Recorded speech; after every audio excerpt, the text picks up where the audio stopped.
There's two really important things to remember about this date in history. The first is that in 1998, Auckland started a 5-week power cut in the CBD that cost $102,000 a week in today's money.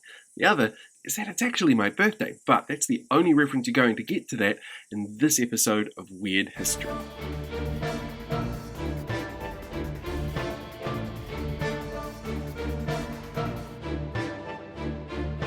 The National Party of the 1990s was known for one really big thing, and that was slashing costs everywhere.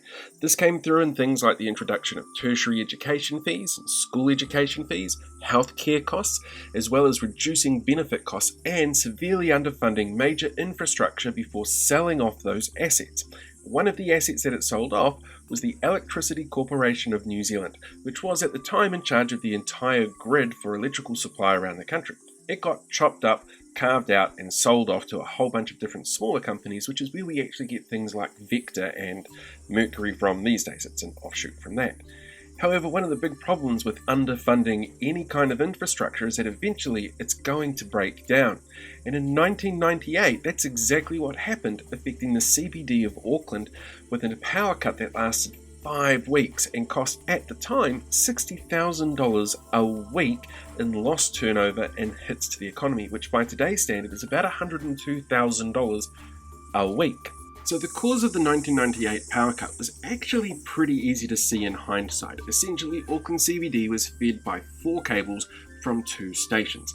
2 cables were really old, like over 40 years old, and well past the time that they needed to be replaced, but the funding for infrastructure wasn't there, so it never got done, which is really problematic. On January 10th, the first of those 4 cables failed, but that's fine because there were still 3 cables there that were able to handle the load from the 2 stations.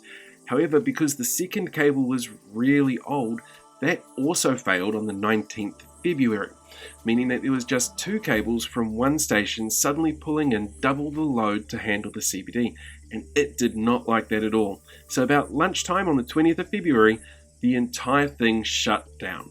All 4 cables could not handle the amount of power that was being drawn, and everything collapsed.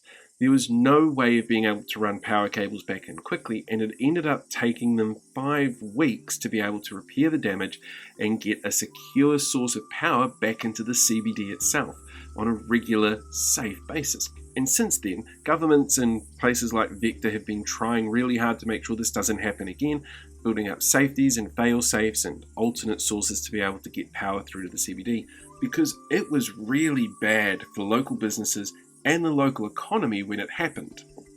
You see, at the time, about 7,000 people lived on Queen Street or around Queen Street, and 70,000 people were working there. Suddenly you've got this massive loss of productivity and all of these people who can't stay where they are because there is no way to do things like keep your food safe because there's no refrigeration. They were in the middle of an El Nino summer, which meant it was really hot and dry, which meant air conditioners were running at maximum.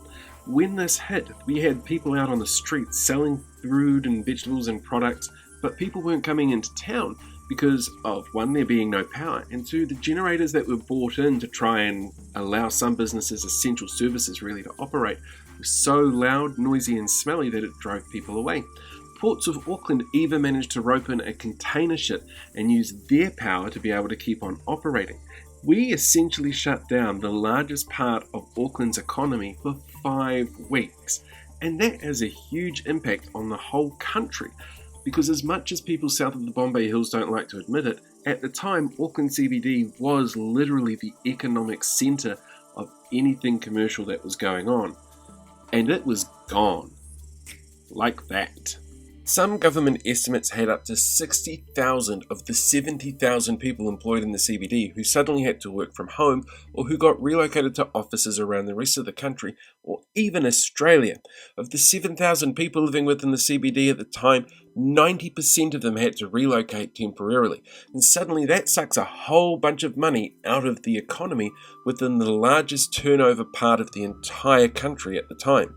The economy itself of the entire country hung on a thread because of 4 cables that couldn't handle their load.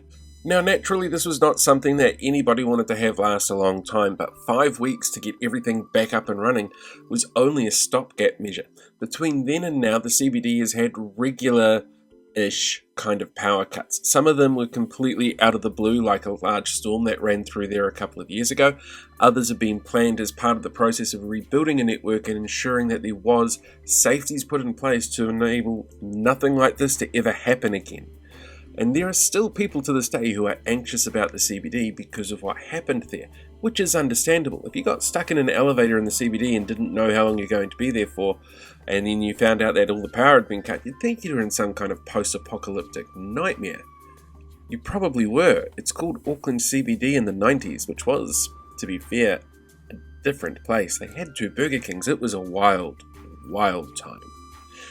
Anyway, that was the story of the Great Power Cut of 1998, and, to be fair, one of the funniest things that ever happened on my birthday. I just thought it was hilarious as a small town kid in the Waikato going, ha ha, sucks to be in Auckland. Look at me now. I'm going to go and have birthday cake or something like that. I don't know. I will catch you guys all later. Have a great week. Thank you very much for watching the show. Ka kite anō. If you enjoyed this episode, feel free to like, share and subscribe, where you can learn a whole bunch of other random stuff like the time that a small town sold its name to a lingerie company, or what the mysterious mystery is behind the mystery of Mystery Creek. Otherwise, feel free to tune in and listen to some of the other stuff that we've got. Check out the vlog or some of the strange short films that people seem to be enjoying for some weird reason.